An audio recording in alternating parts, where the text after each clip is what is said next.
Bonsoir à toutes et à tous et merci d'être au rendez-vous de ce 20h. Voici les titres.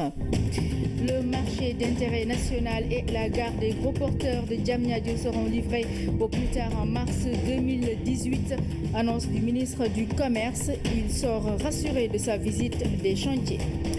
À environ une semaine des législatives, les imprimeries tournent à plein régime et doivent confectionner 329 millions de bulletins pour le scrutin. Elles sont 13 imprimeries à 6 attelées, le point dans la série consacrée aux législatives. Et selon des business tendances sur Internet, le costume traditionnel sénégalais est le créneau de bon nombre de tailleurs. La tenue est échangée entre 20 et 25 000 francs CFA. La rubrique Ateliers et comptoirs y est consacrée ce samedi. Mesdames, Messieurs, bienvenue dans ce journal. Tout d'abord, sachez que la Fédération pour la paix universelle tient son sommet 2017 au Sénégal. 500 parlementaires venus de 150 pays vont se retrouver à Dakar au mois de novembre prochain pour parler des questions de paix. L'instance mondiale explique le choix par le leadership du président Macky Sall qui œuvre pour la paix et le dialogue en Afrique et dans le monde. La délégation de la Fédération a été reçue cet après-midi par le chef de l'État. Nous écoutons leur porte-parole. Nous remercions avec tous nos cœurs Son Excellence, le président Macky Sall, de nous avoir reçus aujourd'hui. Nous sommes une délégation qui représente la Fédération pour la paix universelle. Nous venons de la Corée et de New York et nous avons essayé de lui expliquer l'intention que nous avons de faire un sommet mondial ici, centré sur le Sénégal.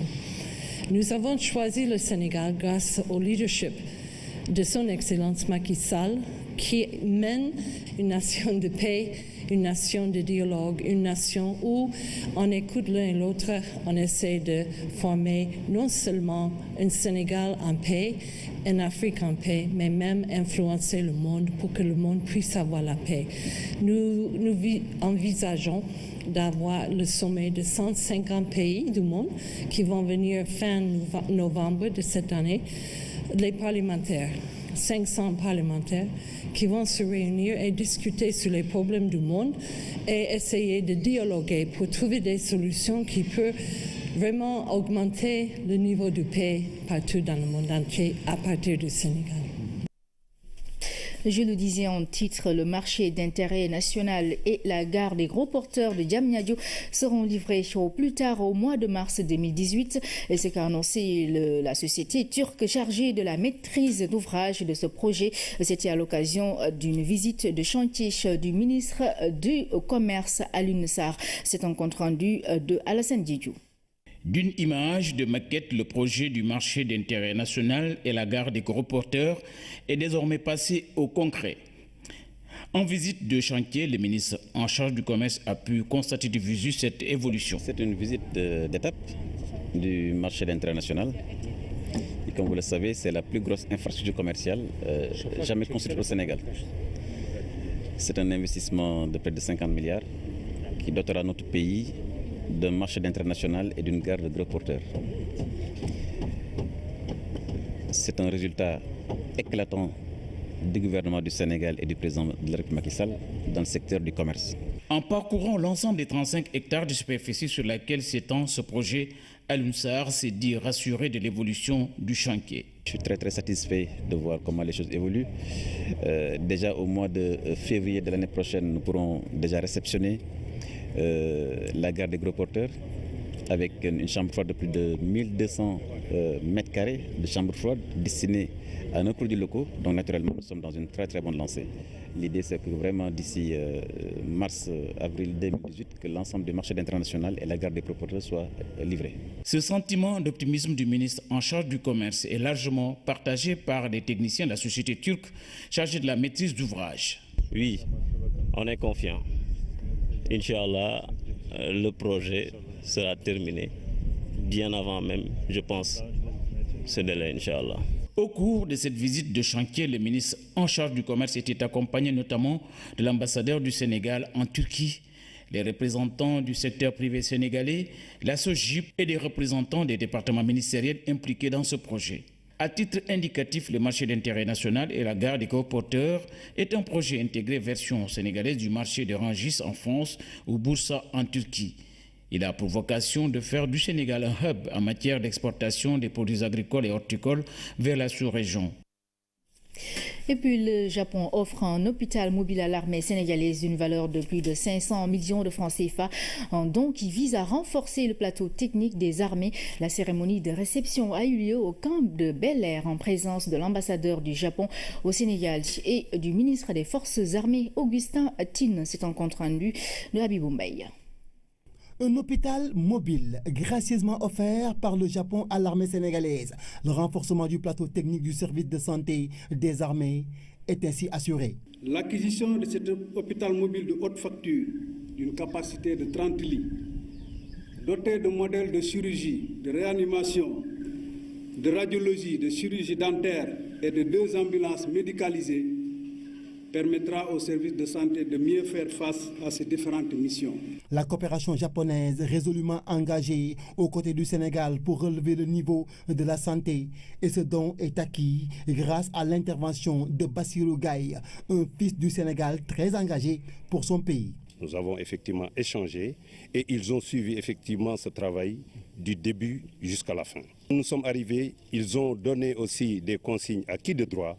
Et ils sont venus effectivement faire un travail remarquable pour effectivement regarder tout ce qui a été fait et au niveau quantité et qualité. L'acquisition de ce matériel viendra renforcer le plateau technique des hôpitaux de campagne et contribuer davantage à l'accessibilité des services médicaux par les populations nécessaires des régions isolées, voire enclavées du Sénégal.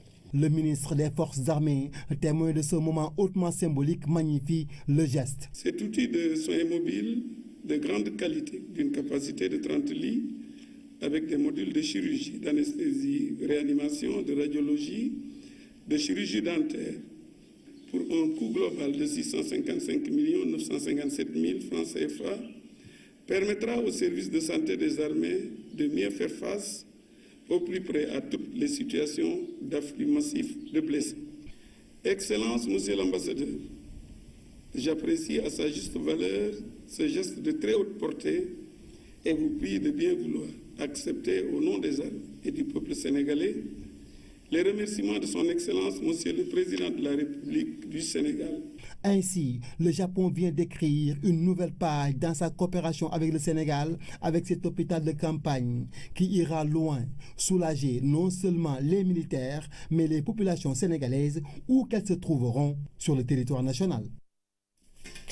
Dans son souci donc de promouvoir la transparence dans la gestion des affaires publiques, l'Office national de lutte contre la fraude et la corruption, OFNAC, a organisé un atelier de partage sur les réformes du Code des douanes.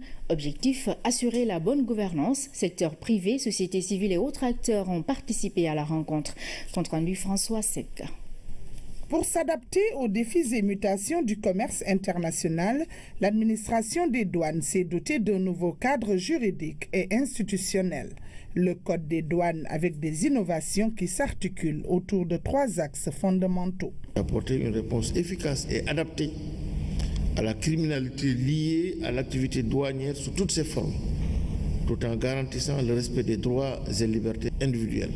De redynamiser l'activité économique à travers la prise en compte de mécanismes de facilitation des régimes économiques et des technologies de l'information et de la communication adaptées, et d'intégrer les dispositions pertinentes internes, communautaires et internationales et booster l'activité économique dans un climat des affaires apaisé et amélioré. Composé de 428 articles, le nouveau Code des douanes vise à booster notre économie, de la perception des recettes à la protection en passant par la mise en œuvre des politiques commerciales et tarifaires. Le tout pour aboutir à une transparence indispensable à la bonne gouvernance. L'efficacité de la lutte contre la corruption dépend en grande partie de la bonne collaboration et de la bonne coordination des actions et des initiatives prises par les différents acteurs concernés, lesquels se manifestent par une synergie et une convergence vers des objectifs communs à atteindre. L'administration des douanes, tout comme l'OFNAC, est partie intégrante de l'arsenal institutionnel mis en place par les pouvoirs publics pour lutter contre la fraude. Aujourd'hui, on n'attend plus que 2 décrets, l'un portant sur les franchises et l'autre devant réglementer la fonction de commissaire en douane agréé pour une application entière du nouveau code des douanes. Un autre chantier sera engagé d'ici la fin de l'année, celui de la dématérialisation totale des procédures douanières. Le président d'une commission de distribution de cartes d'électeurs a été malmené hier soir à la Médina. Il détenait 614 cartes d'électeurs, mais selon le sous-préfet des Almadies, Sambaba voulait garder les cartes en lieu sûr. Il a estimé que le siège de sa commission n'était pas sécurisé. Le sous-préfet des Almadies a tenu un point de presse ce matin. Voici ses explications au micro de Rougui Atouba. Mais ce qui est constant, c'est que ces cartes d'électeurs étaient vraiment détenues par une personne qui était habilitée. Et c'est Sambaba, nommé par arrêté numéro 623 du 18 juillet 2017, qui détenait ces cartes. Et c'était après la descente de la commission, donc quand il a vu qu'il y avait des problèmes de sécurité par rapport à la garde des cartes, qu'il a préféré partir avec les cartes chez lui. Donc en compagnie de son ami. C'est en cours de route pour aller à son domicile qu'il a été appréhendé par les partisans du maire Barthélémy Diaz et autres. On a dénombré avant la mise à disposition des cartes au président de la commission 614 cartes. Et il parle dans la presse de près de 2000 cartes. Donc c'est un chiffre exagéré. Mais là, ce qui est quand même nécessaire de dire, c'est que ces cartes-là vont être récupérées et restituées à leurs propriétaires. Nous restons dans le cadre de ces élections législatives. 329 millions, c'est le nombre de bulletins de vote pour le scrutin. La confection a été confiée à 13 imprimeries à une semaine du vote. Et elles sont donc sur la dernière ligne droite dans l'impression des bulletins. Koumba Diaratemar a fait le tour de quelques imprimeries. Reportage. Ce rouleau de papier vierge, passé à la machine, se transforme en bulletin de vote à une vitesse de plus de 70 bulletins par seconde. Chaque machine arrive à nous faire entre 1 million et 1,5 million de bulletins par jour. Donc sur 3 machines. Au total, 42 millions de bulletins pour les 6 listes confiées à cette imprimerie. Un travail fastidieux qui demande rigueur et précision. Vous partez de la bobine et vous imprimez à la vitesse de votre machine. Et vous sortez, vous avez vu ces massicots, on appelle ça s'appelait guillotine. Guillotine, c'est pour couper. Ça, c'est pour aller beaucoup plus vite dans la coupe. Et une fois coupés, les bulletins sont séparés. Et là, ça donne ça. Les bulletins, un paquet de 600, recommandé par le ministère de l'Intérieur. 2 autres imprimeries aux couleurs des législatives. Elles produisent pour 2 coalitions chacune, mais le tirage se fait à un rythme moins rapide. Chaque 24 heures, on a dans les 450 000 bulletins. On utilise les grandes lampes en 9 pauses, ce qui fait qu'on tire en bascule. Là, j'ai une machine derrière moi qui peut me faire minimum 14 000 à 15 000 feuilles par heure. Et c'est une machine en double format, c'est-à-dire là où les autres imprimeurs vont faire du 4 pauses, moi je pars sur 9 pauses sur cette machine. Par jour, je fais 1 million 200 bulletins. Des millions de bulletins par jour, ce sont des volumes importants de papier présentés sous forme de rames ou de rouleaux. Cette matière première est importée. La France, Thaïlande, Suède, Norvège, Allemagne. En fait, Espagne, c'est le pays le plus proche du Sénégal. Donc, vous savez, vous avez 8 jours de bateau. Donc, vous avez largement le temps d'importer. Nous, on a utilisé entre 350 et 400 tonnes de papier pour faire ces bulletins. On a importé au moins 3 conteneurs de papier. Et même là, on en a en stock encore. La production des bulletins est à 90% bouclée chez nos 3 imprimeurs. D'ailleurs, ils ont déjà livré une bonne partie de la commande. Cette année, il y a eu la diaspora, donc il a fallu tirer les bulletins de la diaspora pour que ça puisse partir un peu plus tôt. Et après, c'est les bulletins qui vont vers Ziguinchor, Kolda, Tamba ou Suyot. Et les bulletins de Dakar maintenant, en général, ils vous permettent entre 3-4 jours vers la fin. Chaque liste aura 7 millions de bulletins le jour du vote, ce qui fait un total de 329 millions, un marché électoral important pour les 13 imprimeries locales. Voilà donc pour le chapitre consacré aux législatives. Un mois exactement après le braquage de 2 établissements financiers à Dakar, les auteurs de cet acte spectaculaire ont été arrêtés par la police. Ils avaient emporté près de 11 millions de francs CFA et circulé en taxi. La sûreté urbaine qui a mis fin à leur cavale a fait face à la presse. Compte rendu Oumar Diao. Terminus pour une bande de malfaiteurs qui n'attendaient pas la nuit tombée pour troubler le sommeil d'honnêtes gens. Ils opéraient en plein jour. Vers 10 heures, ils avaient attaqué Wafa Cash qui se trouvait à Dakar. Ils avaient maîtrisé le visu et en l'assommant, en crosse d'une arme. Cap sur Liberté 6 où ils ont braqué un autre établissement financier. Pistolet, attache pour immobiliser les mains du personnel et de quelques infortunés clients. Ce jour-là, les mises en cause, tous armés, avaient maîtrisé et ligoté le vigile. Les clients et les personnels qui étaient sur place avaient subi le même sort. Après leur équipé qui leur a permis d'amasser près de 11 millions, la bande se replie dans un repère de l'approche banlieue. Vers Cameroun 2 pour se partager le bulletin et se fondre dans la nature. Des investigations poussées, des infiltrations et du renseignement ont permis à la sûreté urbaine de les débusquer et de les démasquer. Il a été procédé à l'interpellation du nommé chef, du nommé C et du nommé Djegali. Au moins qu'il leur permettait de se déplacer et de commettre leur forfait, c'était un taxi.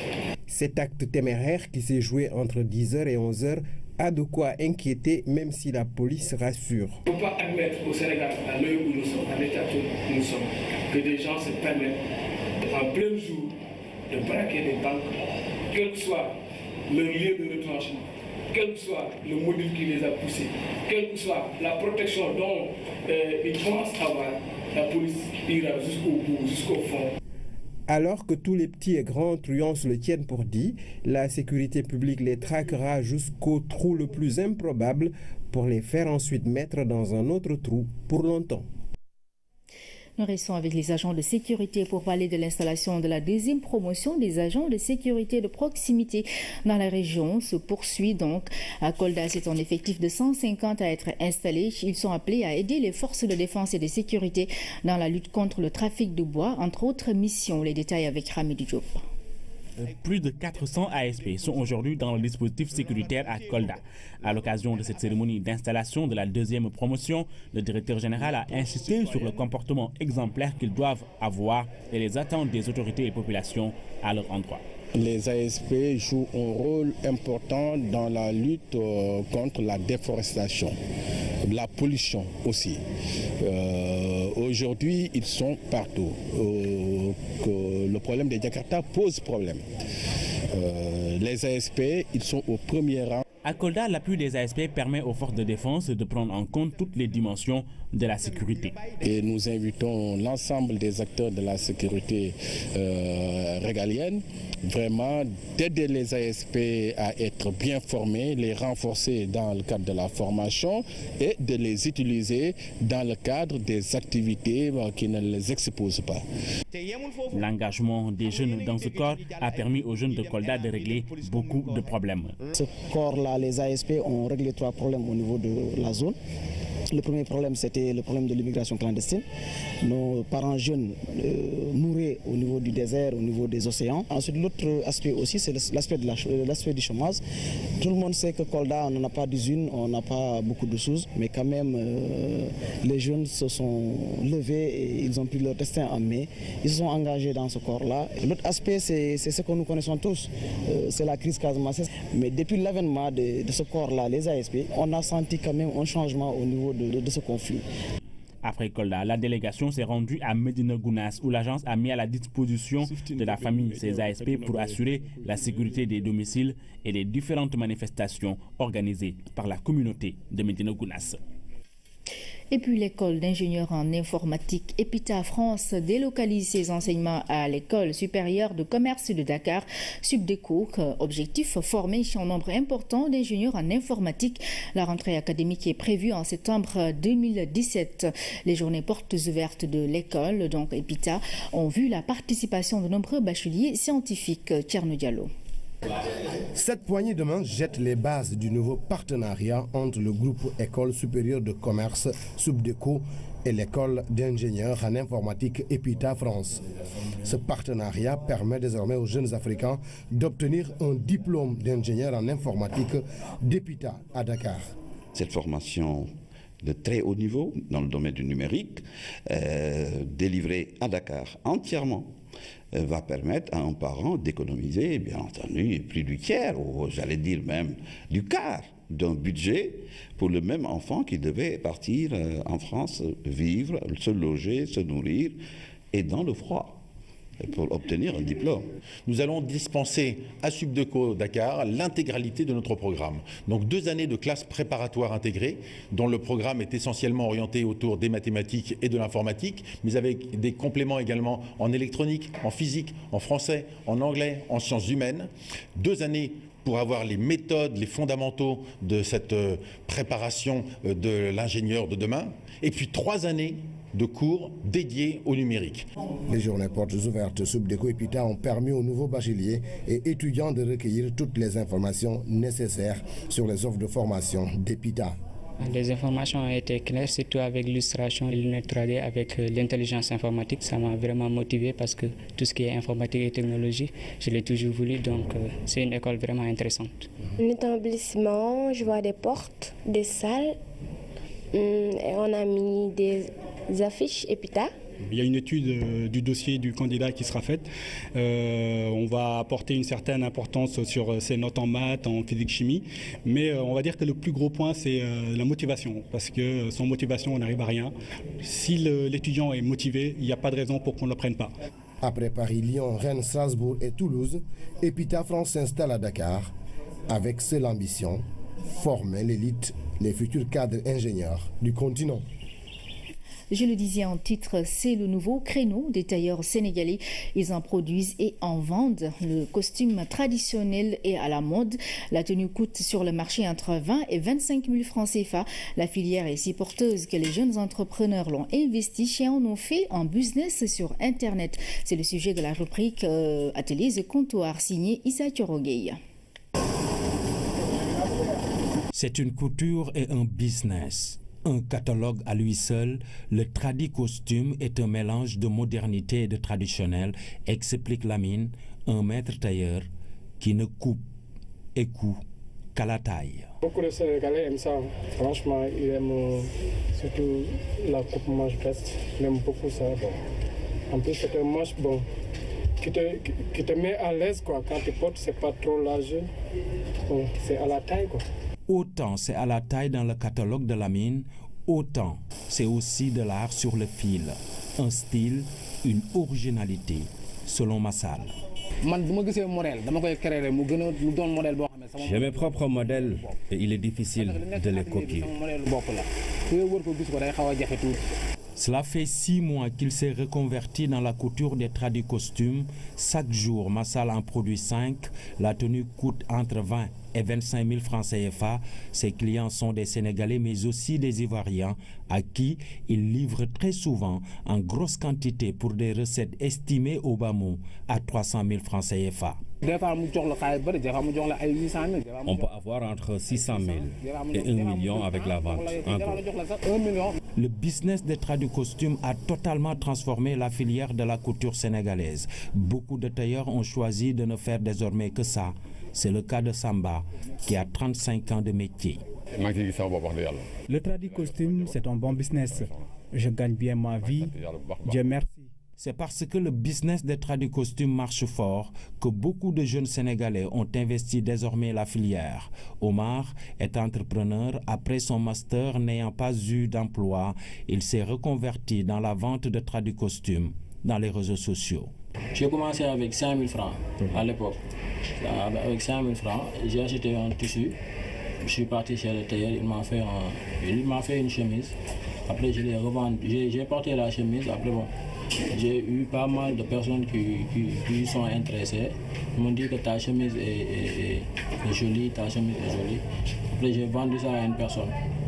Après, petit à petit, je me suis trouvé en fond là-dessus. Bon, après, j'ai créé mon structure. Dans le success story des traducostumes, il y a aussi Mamadou. Il est tailleur et entrepreneur. Il tient sa réputation de la couture des costumes modernes, mais aujourd'hui, il s'est spécialisé dans les traducostumes du fait de l'importance du business et va même jusqu'à en réclamer la paternité. Je suis l'inventeur du tradicostume. Je défie quiconque voudrait se l'approprier. On confectionne le tradicostume avec du super sang et en s'inspirant de la veste, sans quoi on fausse tout. Après, beaucoup le costume traditionnel. Le costume traditionnel, super sang.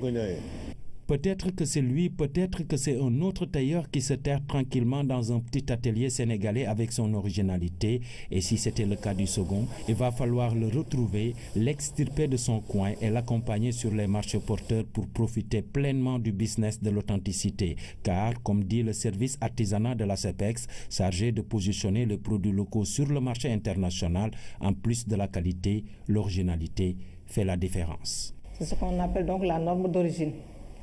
Parce qu'au début, donc, c'était ce qu'on appelle la norme origine ALENA, qui concernait donc le Mexique, les États-Unis et le Canada,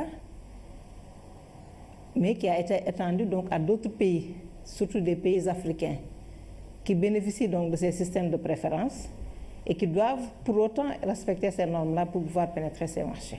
Le chemin est ainsi tracé pour le tradicostume sénégalais. C'est le marché international où domine la production asiatique, notamment indienne et chinoise. Mais pour faire face à la concurrence, le Sénégal et ses tailleurs doivent continuer à s'armer de ce qui fait leur qualité, l'originalité. Voilà pour la rubrique Ateliers et Comptoirs. Elle revient samedi prochain. Et nous en venons au chapitre sport éliminatoire CHAN 2018. Le Sénégal franchit l'avant-dernier tour. Les hommes de Moustapha Seck ont défait la Sierra Leone sur la marque de 3-1. Donc l'équipe valide ainsi son ticket pour le dernier tour. Jeu de la francophonie en football. Pour sa première sortie, le Sénégal a dominé l'île Maurice sur la marque de 5-1. Une belle victoire qui permet aux protégés de Joseph Koto de prendre leur deuxième match prévu donc ce lundi chez Abdoul Aziz Ban. Dans cette rencontre, c'est le Sénégal qui domine les débats. Les Lionceaux ouvrent le score à la 16e minute par l'intermédiaire de Ousseynou Niang.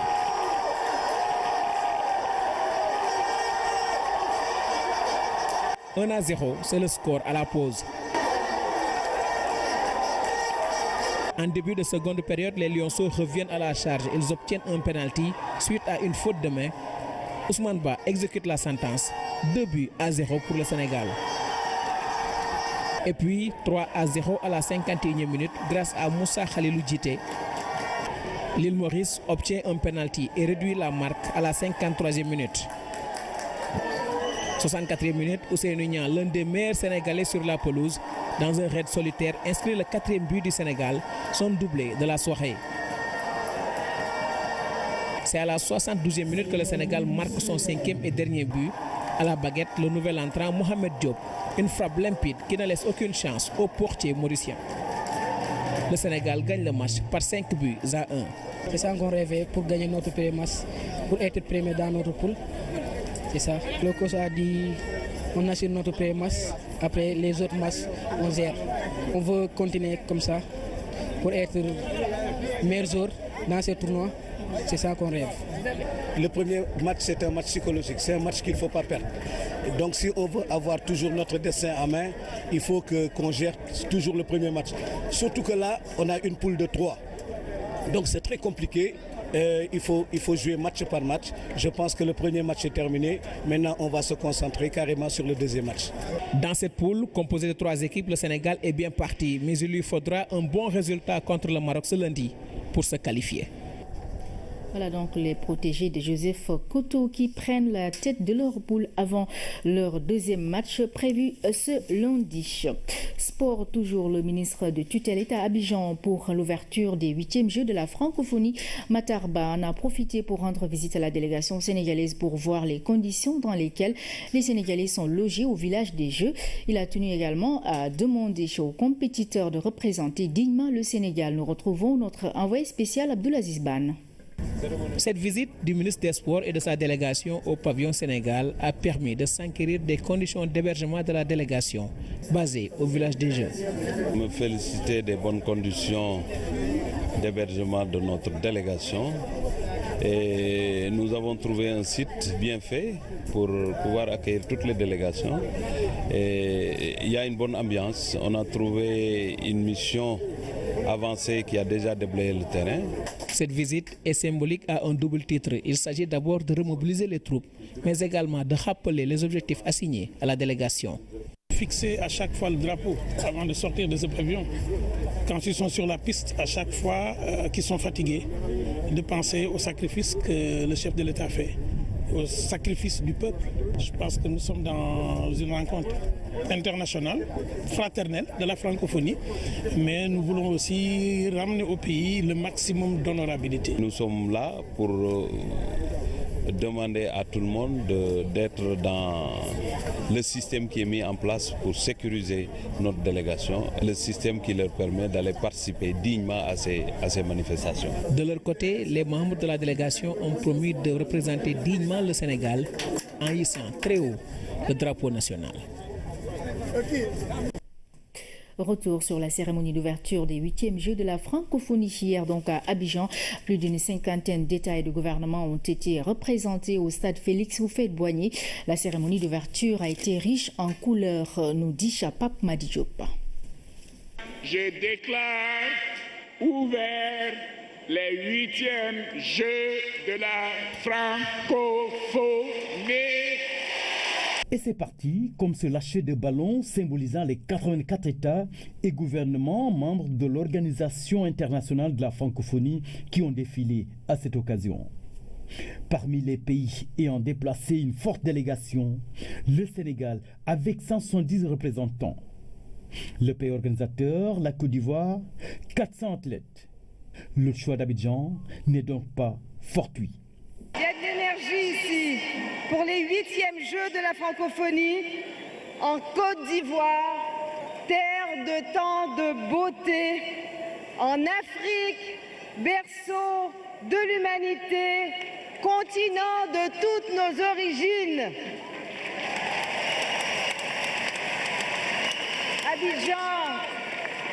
Abidjan, quand tu dis Akouaba, c'est ton cœur qui parle, parce que tu aimes et parce que tu sais recevoir.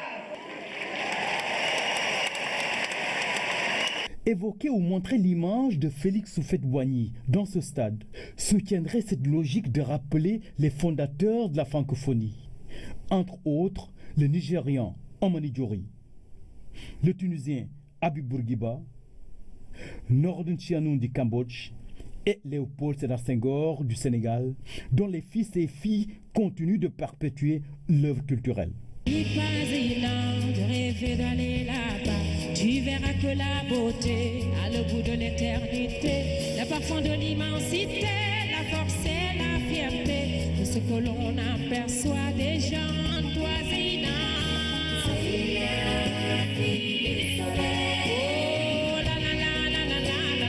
Une prestation de la Sénégalaise saluée par les chefs d'État et de gouvernement présents à ce stade d'Abidjan, où les Ivoiriens ont mis le feu pour reprendre une expression locale qui ne fâcherait pas sans nul doute les francophones, moins encore ces jeunes chanteurs autochtones.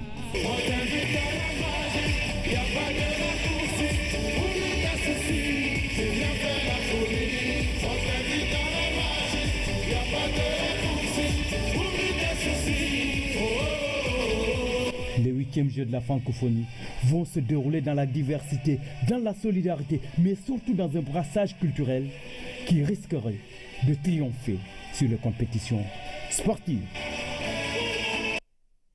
Nous restons dans le cadre de cette cérémonie officielle des Jeux de la francophonie à Abidjan. Pour la délégation sénégalaise, ce fut de véritables moments de bonheur de porter les couleurs nationales pour représenter le pays. Le film de la cérémonie officielle de la délégation sénégalaise, c'est avec nos envoyés spéciaux à Abidjan, Blaise Minkilan et Abdoulaziz Ban.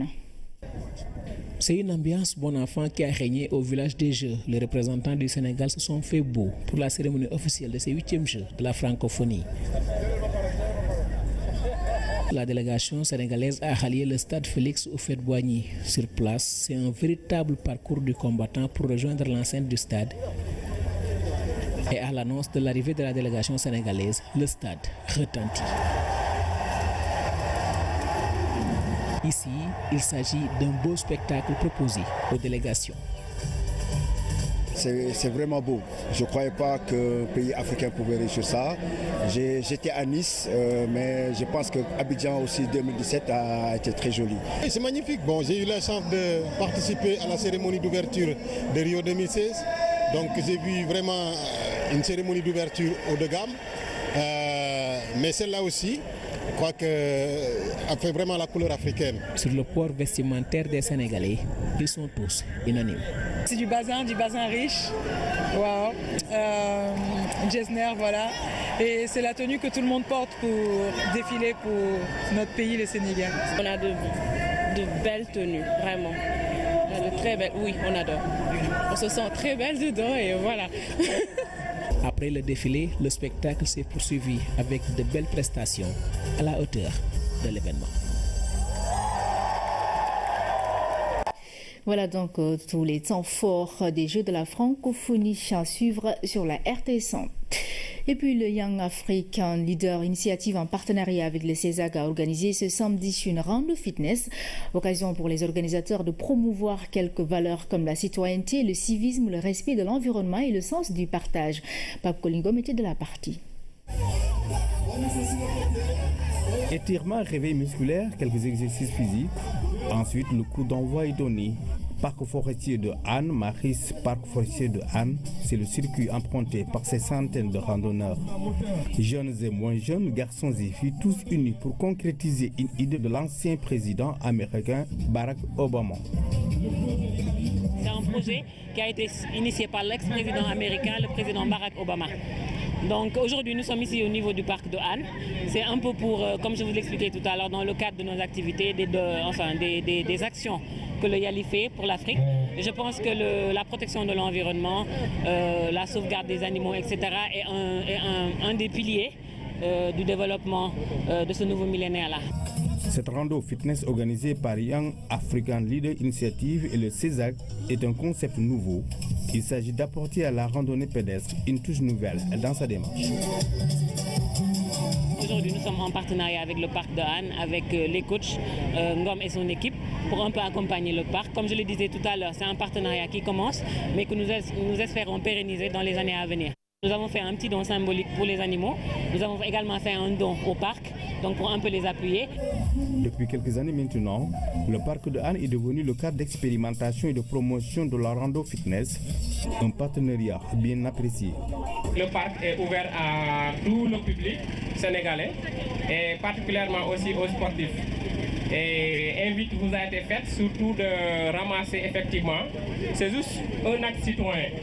Donc en même temps, nous concilions effectivement la gestion de l'environnement, mais aussi aux activités sportives pour que chacun puisse vraiment retrouver sa forme. Nous avons une fonction sportive à jouer tous les jours. Et dans cette fonction sportive, le rando fitness en fait partie. Donc merci d'avoir choisi le parc. À travers cette rando fitness, Young African Leaders Initiative et le CESAC visent à promouvoir quelques valeurs telles que le civisme, la protection de l'environnement et la citoyenneté entre autres. Voilà, ici se referme cette édition, mesdames, messieurs. Merci à vous de l'avoir suivi. À partir de 21h, retrouvez la deuxième tranche du journal de la campagne pour les législatives. Très bonne soirée sur la RTS1.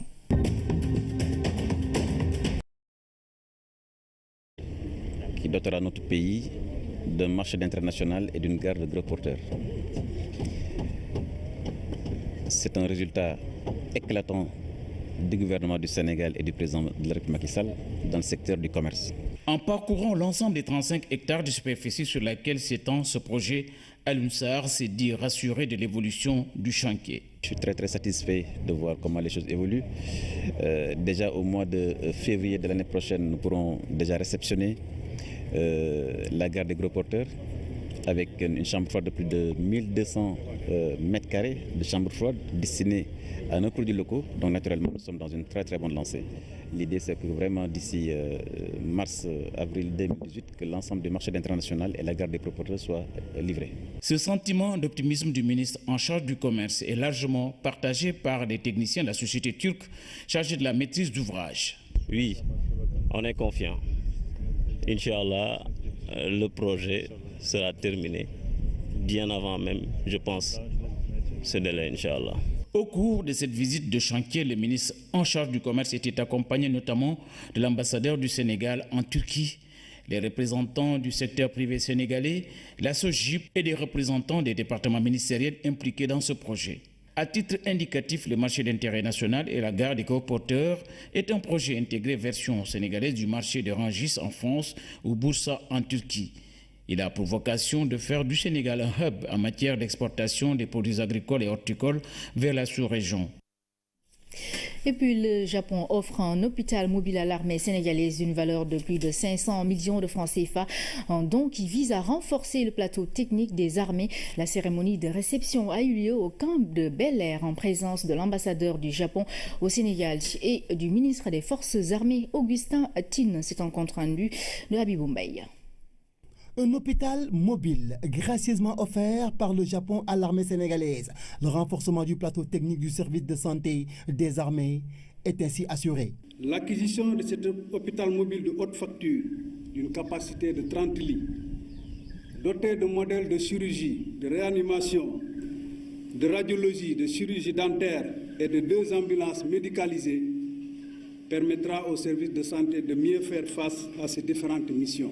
La coopération japonaise résolument engagée aux côtés du Sénégal pour relever le niveau de la santé, et ce don est acquis grâce à l'intervention de Bassirou Gaye, un fils du Sénégal très engagé pour son pays. Nous avons effectivement échangé et ils ont suivi effectivement ce travail du début jusqu'à la fin. Nous sommes arrivés, ils ont donné aussi des consignes à qui de droit et ils sont venus effectivement faire un travail remarquable pour effectivement regarder tout ce qui a été fait et au niveau quantité et qualité. L'acquisition de ce matériel viendra renforcer le plateau technique des hôpitaux de campagne et contribuer davantage à l'accessibilité des services médicaux par les populations nécessaires des régions isolées, voire enclavées du Sénégal.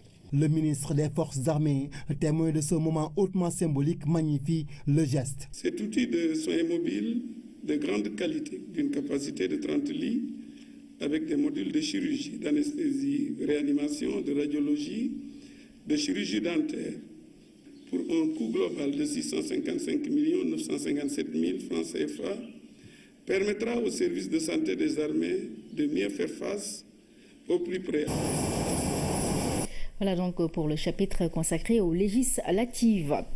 Un mois exactement après le braquage de 2 établissements financiers à Dakar, les auteurs de cet acte spectaculaire ont été arrêtés par la police.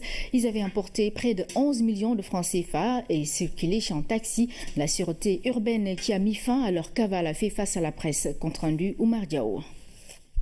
Terminus pour une bande de malfaiteurs qui n'attendaient pas la nuit tombée pour troubler le sommeil d'honnêtes gens. Ils opéraient en plein jour. Vers 10 heures, ils avaient attaqué Wafa Cash qui se trouvait à Dakar.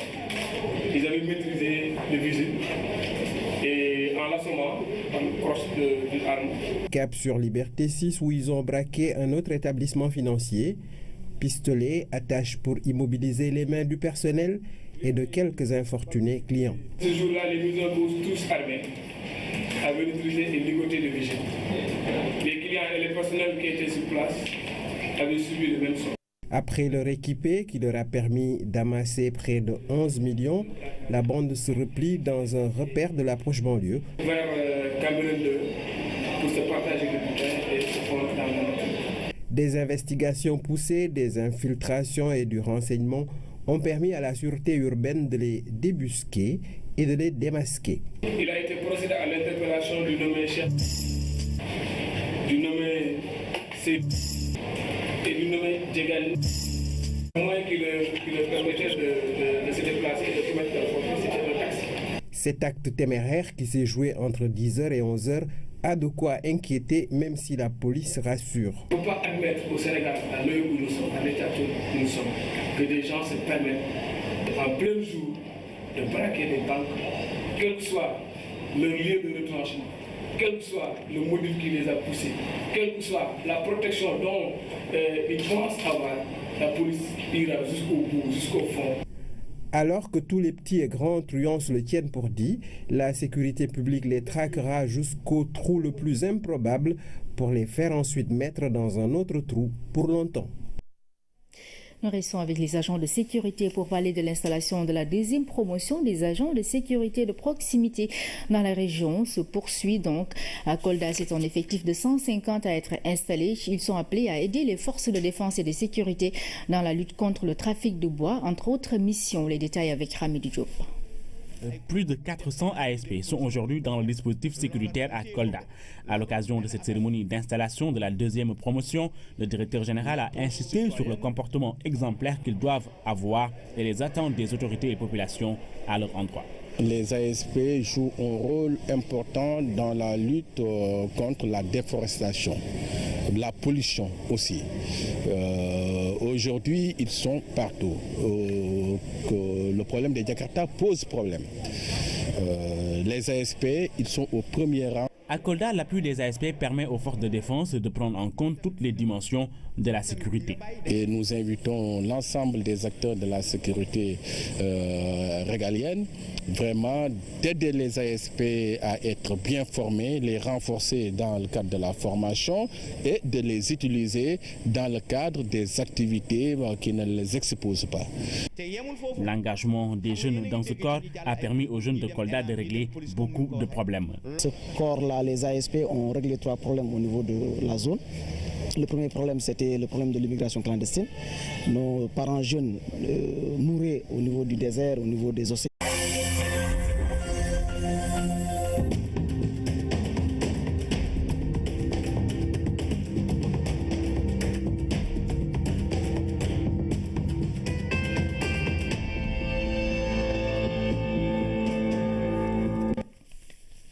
Bonsoir à toutes et à tous et merci d'être au rendez-vous de ce 20h. Voici les titres. Le marché d'intérêt national et la gare des gros porteurs de Diamniadio seront livrés au plus tard en mars 2018. Annonce du ministre du Commerce. Il sort rassuré de sa visite des chantiers. À environ une semaine des législatives, les imprimeries tournent à plein régime et doivent confectionner 329 millions de bulletins pour le scrutin.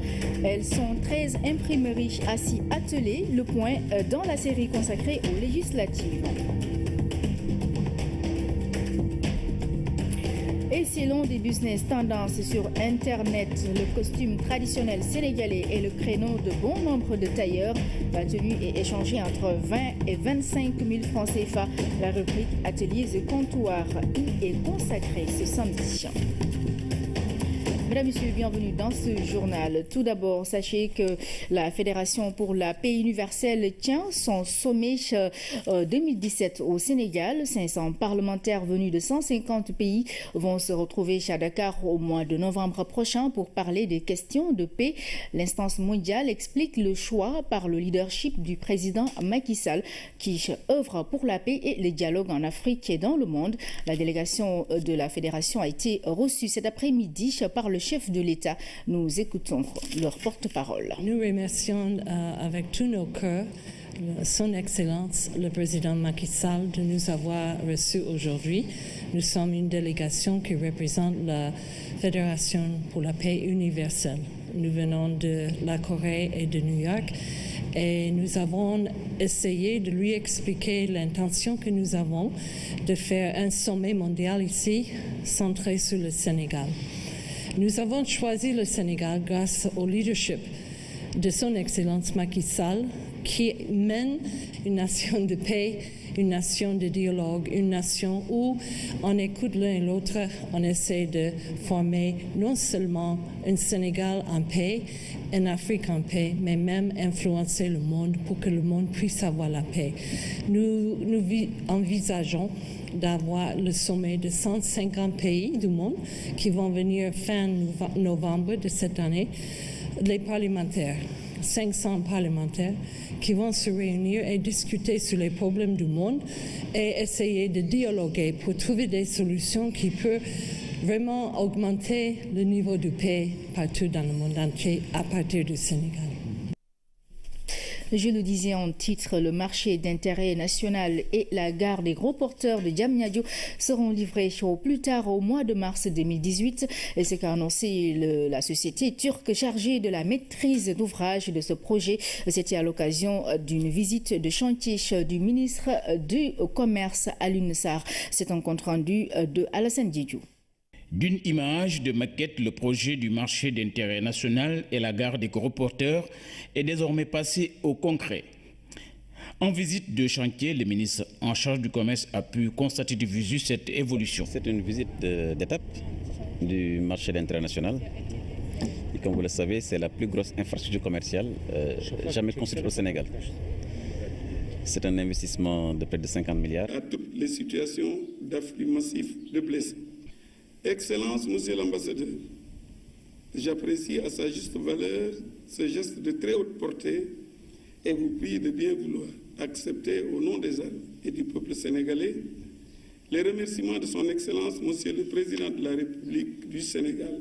Ainsi, le Japon vient d'écrire une nouvelle page dans sa coopération avec le Sénégal, avec cet hôpital de campagne qui ira loin, soulager non seulement les militaires, mais les populations sénégalaises où qu'elles se trouveront sur le territoire national. Dans son souci donc de promouvoir la transparence dans la gestion des affaires publiques, l'Office national de lutte contre la fraude et la corruption, OFNAC, a organisé un atelier de partage sur les réformes du Code des douanes. Objectif, assurer la bonne gouvernance. Secteur privé, société civile et autres acteurs ont participé à la rencontre. Compte rendu François Sec. Pour s'adapter aux défis et mutations du commerce international, l'administration des douanes s'est dotée d'un nouveau cadre juridique et institutionnel. Le Code des douanes avec des innovations qui s'articulent autour de 3 axes fondamentaux. Apporter une réponse efficace et adaptée à la criminalité liée à l'activité douanière sous toutes ses formes, tout en garantissant le respect des droits et libertés individuelles.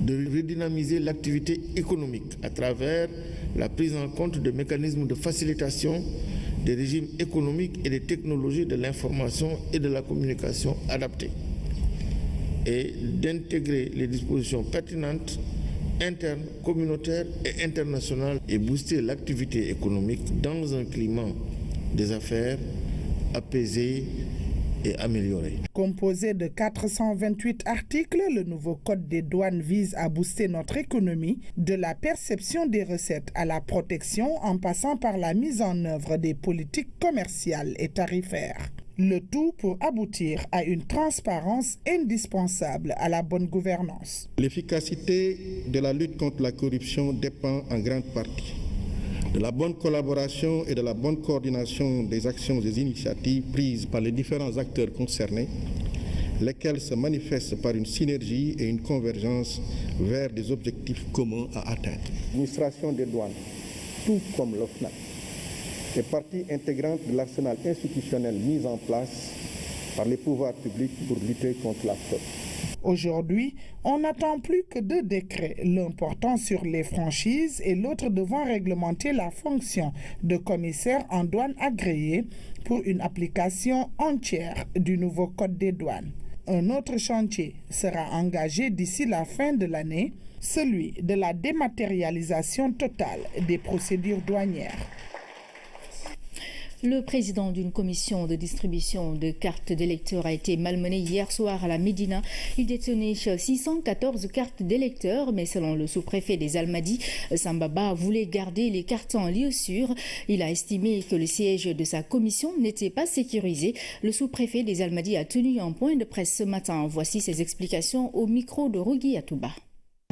Mais ce qui est constant, c'est que ces cartes d'électeurs étaient vraiment détenues par une personne qui était habilitée. Et c'est Sambaba, nommé par arrêté numéro 623 du 18 juillet 2017, qui détenait ces cartes. Et c'était après la descente de la commission, donc quand il a vu qu'il y avait des problèmes de sécurité par rapport à la garde des cartes, qu'il a préféré partir avec les cartes chez lui. Donc en compagnie de son ami. C'est en cours de route pour aller à son domicile qu'il a été appréhendé par les partisans du maire Barthélémy Diaz et autres. On a dénombré avant la mise à disposition des cartes au président de la commission 614 cartes. Et il parle dans la presse de près de 2000 cartes. Donc c'est un chiffre exagéré, mais là, ce qui est quand même nécessaire de dire, c'est que ces cartes-là vont être récupérées et restituées à leurs propriétaires. Nous restons dans le cadre de ces élections législatives. 329 millions, c'est le nombre de bulletins de vote pour le scrutin. La confection a été confiée à 13 imprimeries à une semaine du vote et elles sont donc sur la dernière ligne droite dans l'impression des bulletins. Koumba Diaratemar a fait le tour de quelques imprimeries. Reportage. Ce rouleau de papier vierge, passé à la machine, se transforme en bulletin de vote à une vitesse de plus de 70 bulletins par seconde. Chaque machine arrive à nous faire entre 1 million et 1,5 million de bulletins par jour. Donc sur 3 machines. Au total, 42 millions de bulletins pour les 6 listes confiées à cette imprimerie. Un travail fastidieux qui demande rigueur et précision. Vous partez de la bobine et vous imprimez à la vitesse de votre machine. Et vous sortez, vous avez vu ces massicots, on appelle ça s'appelait guillotine. Guillotine, c'est pour couper. Ça, c'est pour aller beaucoup plus vite dans la coupe. Et une fois coupés, les bulletins sont séparés. Et là, ça donne ça. Les bulletins, un paquet de 600, recommandés par le ministère de l'Intérieur. 2 autres imprimeries aux couleurs des législatives. Elles produisent pour 2 coalitions chacune, mais le tirage se fait à un rythme moins rapide. Chaque 24 heures, on a dans les 450 000 bulletins. On utilise les grandes lampes en 9 pauses, ce qui fait qu'on tire en bascule. Là, j'ai une machine derrière moi qui peut me faire minimum 14 000 à 15 000 feuilles par heure. Et c'est une machine en double format, c'est-à-dire là où les autres imprimeurs vont faire du 4 pauses, moi je pars sur 9 pauses sur cette machine. Par jour, je fais 1 million 200 bulletins. Des millions de bulletins par jour, ce sont des volumes importants de papier présentés sous forme de rames ou de rouleaux. Cette matière première est importée. La France, Thaïlande, Suède, Norvège, Allemagne. En fait, Espagne, c'est le pays le plus proche du Sénégal. Donc, vous savez, vous avez 8 jours de bateau. Donc, vous avez largement le temps d'importer. Nous, on a utilisé entre 350 et 400 tonnes de papier pour faire ces bulletins. On a importé au moins 3 conteneurs de papier. Et même là, on en a en stock encore. La production des bulletins est à 90% bouclée chez nos 3 imprimeurs. D'ailleurs, ils ont déjà livré une bonne partie de la commande. Cette année, il y a eu la diaspora, donc il a fallu tirer les bulletins de la diaspora pour que ça puisse partir un peu plus tôt. Et après, c'est les bulletins qui vont vers Ziguinchor, Kolda, Tamba ou Suyot. Et les bulletins de Dakar maintenant, en général, ils vous permettent entre 3-4 jours vers la fin. Chaque liste aura 7 millions de bulletins le jour du vote, ce qui fait un total de 329 millions, un marché électoral important pour les 13 imprimeries locales.